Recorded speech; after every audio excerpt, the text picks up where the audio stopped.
Jay Shear. Jay Shear. Jay Shear. Jay Shear, business consultant. Jay Shear. Jay Shear Business Consulting.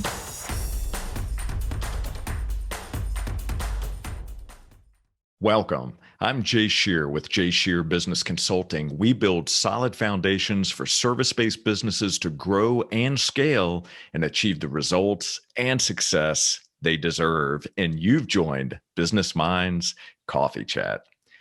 George Washington Carver said, "When you do the common things in life in an uncommon way, you will command the attention of the world." Well, on today's episode, we're going to take a walk down the common path to uncommon success. Our guest is originally from a small town in Maine. He served 8 years as an officer in the Army, tried a number of career paths, did all the right things, and yet felt unfulfilled and stuck on a hamster wheel. Then he had his aha moment, which led him to launching his podcast, Entrepreneurs on Fire, in September 2012. He identified a big idea, discovered his niche, and put in the reps. Fast forward to today, he has over 3,000 episodes, over 100 million listens, over 1.2 million listens each month, and has generated over $20 million in revenue with an 80% net profit margin. Please welcome the man who has shown the world how to create financial freedom and fulfillment, John Lee Dumas. what up, Jay? John, it is great to see you again. Jay, I'm fired up, brother. Looking forward to rocking it all the way from Puerto Rico. Love it. Well, let's do it. So let's dive right in. First of all, you've achieved extraordinary success with Entrepreneurs on Fire. I'm curious, what is something that you believed about yourself early on that you found out wasn't true? That I was not going to be able to become a good public speaker, that I wouldn't be able to facilitate an interview or acquire or attain the tech skills that it took to run a podcast. All of those things were completely false. And I found that out pretty quickly. Now, these are obviously challenges that many of us face when we are on that entrepreneurial journey. Running a small business is overcoming those limiting beliefs, overcoming those things that we thought that we couldn't do, that we actually can do. So walk us through just very briefly, if you could. Let's take maybe one or two of those. What are some of the things that you specifically did to not only recognize and acknowledge those limiting beliefs, but most importantly, break through them? Well, what I did is what everybody should do, is look in the mirror and say, I am a human being. I'm a human being. And if you are a human being, you will have doubts. You will have fears. You will be scared. You will be afraid of failure, all of those things. So welcome to being a human being. Like, if you want to live in this world as a human being, which you're currently doing, then you're going to have those emotions, those thoughts, those feelings. So welcome to the world. It's a great place to be. Now, do you want that to run your life? Of course not. You want to be listening to this show. If you wanted that to run your life, you'd be in some cubicle somewhere at a job that you hated, making basically no money, and you're, basically just keeping your head above water, living paycheck to paycheck. Of course, you want more. You're listening to this podcast.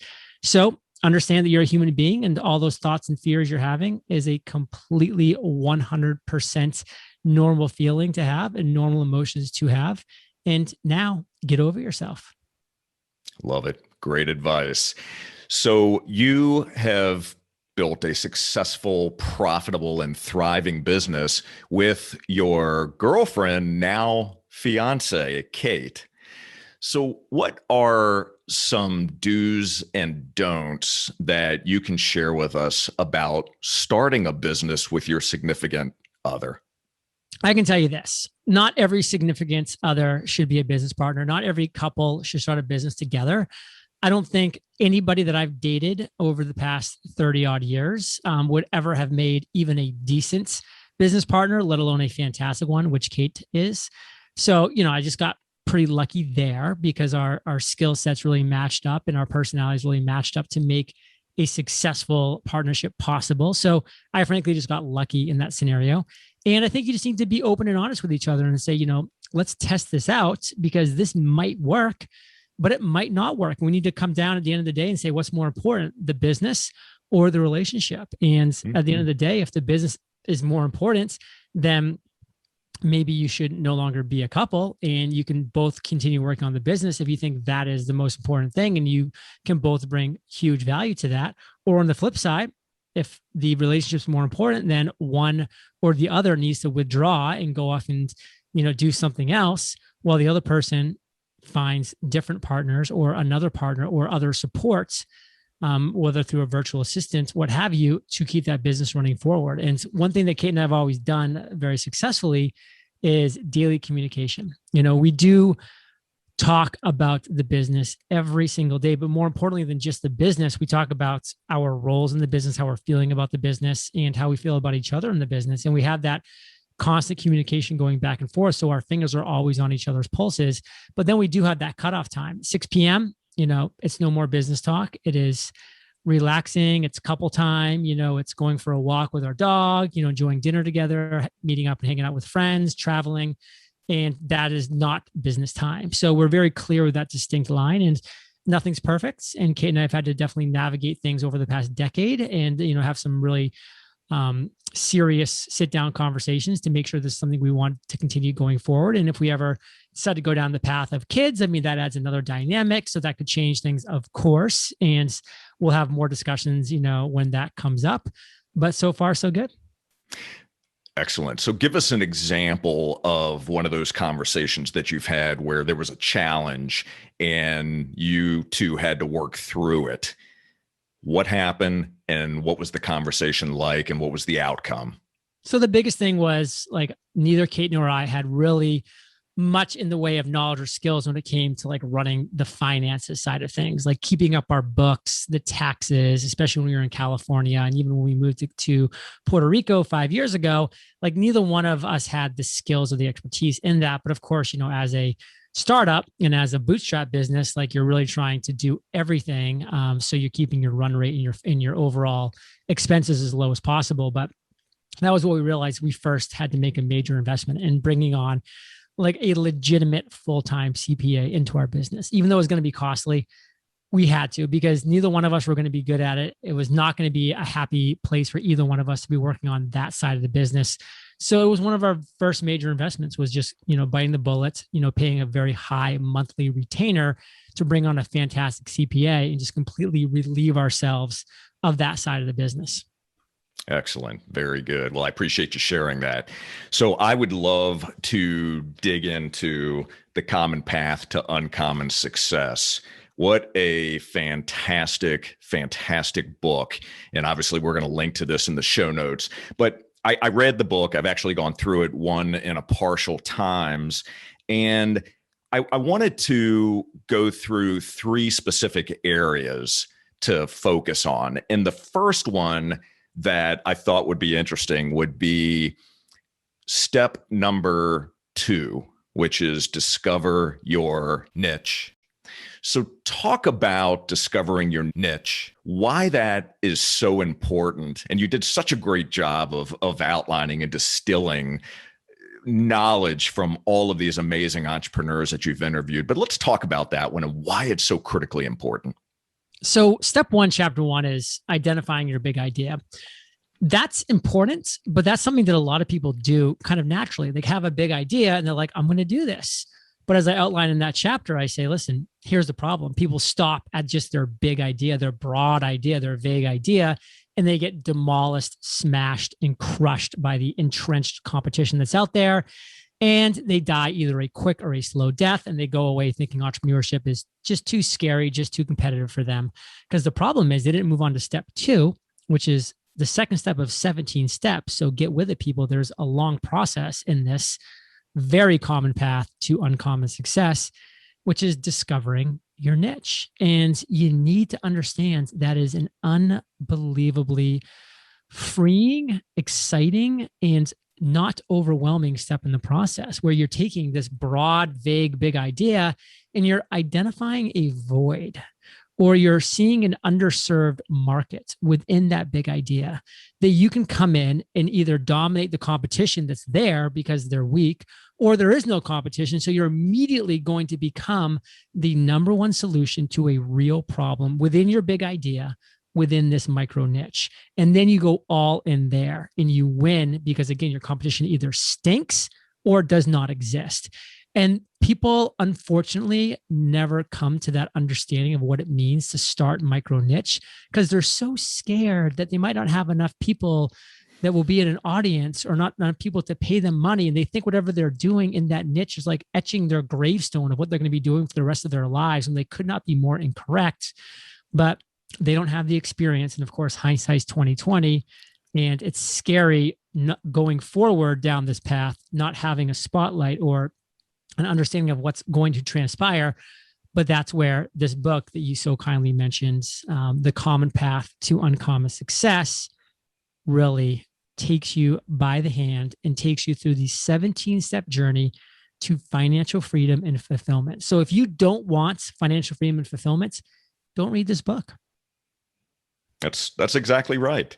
And also, I would just add that the 17 steps, it's very logical, right? It's very logical. It is actionable. So for those that are going to read the book, and I know that there are plenty that will, follow the steps in the logical order that John placed them because they make sense. So I just want to share with you, John, that I was at a meeting this morning with a group of entrepreneurs and various business leaders, and we were talking about discovering your niche and continuing to niche down because there are so many, I mean, to your point, that are trying to appeal to the masses, and they have so many different service offerings, and keep niching down. And this then leads into the next component that I wanted to talk about, the next step, and that is creating your avatar. And I love the quote that you opened this chapter up with by Seth Godin: "Everyone is not your customer." I mean, how true is that? So let's talk about this one for a moment. And again, why is this one so critically important? I mean, I look at people and I say, who's your perfect customer, your perfect clients, the perfect consumer of your content? And it's like I'm looking at a deer in headlights. They freeze. They don't even know what I'm talking about. They sputter something out about males between the ages of 30 and 50 that drink beer and like to watch football. And I'm like, that's a terrible demographic, let alone a terrible avatar. Like, you are absolutely clueless about who you're making content for, about who your customer or client is on a perfect level. How do you expect to find that person? And so step 3, chapter 3, it takes you there. It shows you how to sit down and craft your avatar. And again, people are terrible at this at first, but when they sit down and follow the process in the book, you realize once I start writing, sometimes I can't stop. It just flows out of you. It's like I've released some hidden pressure that's just now all flowing out of your mind and your brain onto the paper. And what it leaves you with is your North Star, is the person that will guide you every step of the way. Because you're going to come to 1,000 forks in the road as an entrepreneur. And when you can just step back and say, WWJW, which is what would Jimmy want, which is the name of my avatar, everything's easy. Because then Jimmy just tells me I want to go left or I want to go right.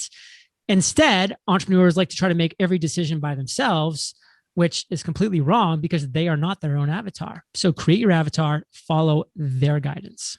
Love it. And learn more about Jimmy when you read this chapter in the book. The third one that I wanted to talk about briefly is number 7. And this is one where Kate plays an active role, and that is designing your content production plan. And wow, what a robust chapter. It's incredible. So touch on that and talk about batching like a baller. So let me be honest with you. The average chapter in my book is 3,500 words, very healthy size. Chapter 7 is 13,250 words. It is 5 times the size of the average chapter in my book. It is the size of some business books out there, just that chapter alone. It is the most important chapter in the 17 chapters that I created, the 17 steps that I wrote. And it is the one that I can definitively look in the camera and say, your content production plan is terrible. Like, it's not just bad. It's terrible. And I know it's terrible because everybody's is terrible. And we take you from your terrible content production plan, which you currently have, and make it not just great, but the best. And if you can implement this step correctly, you will go from a terrible content production plan to the best in one chapter. It is truly my gift to you. And it is a fantastic gift. So please make a point to unwrap this one, dig into each and every one of these chapters. This one you're going to find incredibly detailed. So, well, John, let me talk about batching like a baller as well. So, yes, please. Everybody told me I couldn't do a daily podcast when they first launched Entrepreneurs on Fire. They said, you won't have the time, you won't find enough guests, yada, yada. Not only did I find a way to do a daily podcast, but I did it in 1 day per week. And eventually I ended up doing it in 2 days per month when I really was batching my face off, where I would do 8 interviews every single Tuesday. And those 8 interviews would constitute my daily podcast, which meant 1 day a week I was working on my podcast, and 6 days a week I was working on all the other things it took to grow a multi-million-dollar a year business. I call it batching like a baller. It's how I run everything in my life. Right now, you are interview 4 of 20 that I'm doing today. And it's because I like to batch like a baller. I am in pure Super Bowl mode right now, where I'm going to bring everything to every one of these interviews, because I'm not doing another one of these days till next month. So I got 30 days before I have another one of these batching days. So when you can batch like a baller, you just get in the rhythm, you get in the zone, and you make great content. Love it. Well, you are definitely crossing the finish line in this Super Bowl, so I appreciate you. And before I ask my final question to you, what challenge would you like to throw out to our audience today? Identify a solution that you can become the number one solution to a real problem in this world. So if you can become the number one solution to a real problem in this world, you will win. If you can't, you've got a lot of challenges ahead. Great response. John, my final question to you. What does moving from success to significance mean to you? It means impacting the lives of others. It means identifying that I've achieved success in my life and business. Now it's time to continue to create the ripple effect for the rest of the world, whether it be through podcasts of Entrepreneurs on Fire, interviews I'm doing on other shows. Just one thing that I say may crack an idea open for somebody that leads them to amazingness. And I love that. And 99% of what I say might be pure crap for a lot of people, but it's that 1% that can change everything. Fantastic. Well, thank you so much, John. I am grateful for you. Thank you so very much. Thanks for being on Business Minds Coffee Chat, and keep bringing the heat, my friend. Thanks, Jay. All right, there you go. Thank you for watching and listening. Please take a moment to subscribe, rate, and leave us a review. And to enjoy more episodes and to learn how Jay Shear Business Consulting can help build a solid foundation for your service-based business, all you have to do is visit jayshearbusinessconsulting.com. And until next time, keep learning and growing, and read and apply the lessons in the common path to uncommon success. And we'll see you on the next Business Minds Coffee Chat. Take care. Jay Shear. Jay Shear Business Consulting.